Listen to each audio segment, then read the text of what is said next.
Hey guys, this is Diana Allen. Back this week with another attempt to find beauty in new adventures. Although the Disney parks are getting ready to open starting July 11th. As you might be able to tell from my hair, I'm not comfortable going to a barbershop or beautician at this point, so definitely not hitting up the parks anytime soon. So this week we are actually at the Fall Line Trace Trail, specifically the Manchester Expressway Park and Ride section. So let's go check it out.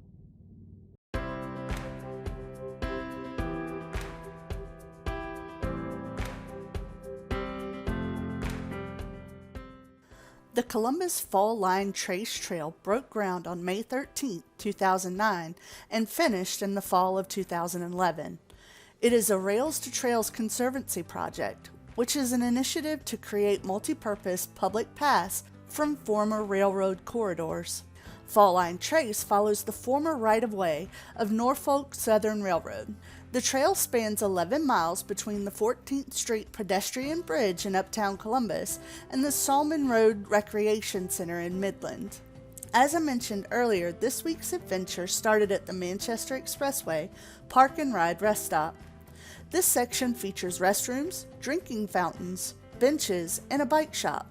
Unfortunately, the bike shop was closed when we visited, likely due to the pandemic. Speaking of the pandemic, as we migrated towards the park's playground equipment, we noticed signs on some of the benches and the equipment itself indicating that the amenities are not sanitized and may pose a risk for COVID-19. We didn't see these signs at Lake Heath Park last week. I'm not sure if that's an indication that Lake Heath's equipment is sanitized or if the Fall Line equipment is more heavily used by local families. I'm thinking it's the latter. There's lots of seating scattered throughout the area, and a few gazebos provide some much-needed shade. We also found another little library. This playground equipment appeared to be in much better shape than what we saw last week at Lake Heath Park. Of course, it's likely a good bit newer. We can't visit the Fall Line Trace Trail without taking advantage of the trail itself, so we hopped on our bikes and went for a little journey. Coming from the bike shop, you can go right or left. Right takes you towards CSU, and left takes you towards the Salmon Road Park and Ride. Of course, trail etiquette should be observed at all times. To help, signs are featured prominently along the way.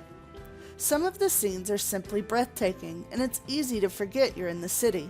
However, the trail does cross a few extremely busy intersections. These intersections are clearly marked, and you should use the lights to help you cross. Your adventure on the Fall Line Trace Trail is yours to create.